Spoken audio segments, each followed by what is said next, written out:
So you're walking down the street and you come across a dog. It's wagging its tail so you'd think he's happy to see you. But when you reach out to pet him, he suddenly turns mean. What happened? To find out, we have Robin Bennett and Susan Briggs. They call themselves the Dog Gurus. They're also the author of the book Off-Leash Dog Play. Welcome. Thanks, we're happy to be here. It's great to be here with you today. So, Susan, we can't assume that a wagging tail is always a good sign, can we? No, you can't.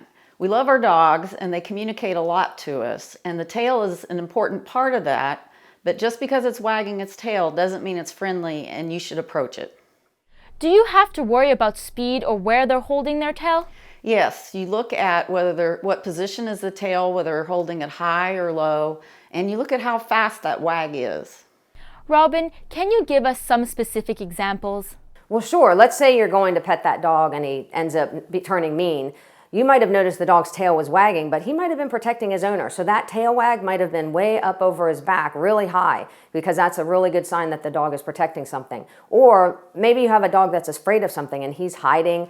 You'll find that those tail wags are going to be really low, tucked under the body, but still wagging. But that's still a dog I wouldn't really want to pet right at that moment. Susan, besides the tail, are there other signs we should be looking for?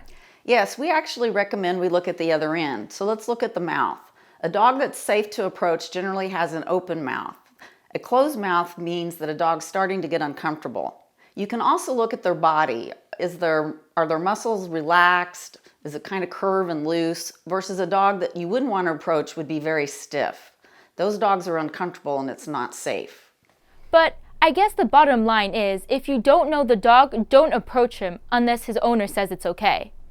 Yes, you want to first ask the owner, and if the owner says yes, still check in with the dog to see what the dog's body language is telling you. Is the mouth open?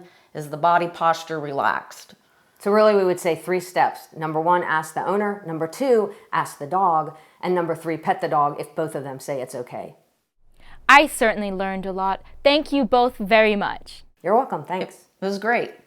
So the next time you hear someone say that a wagging tail means the dog is friendly, you can tell them that's just an old wives' tale. And you learn that here on Teen Kids News.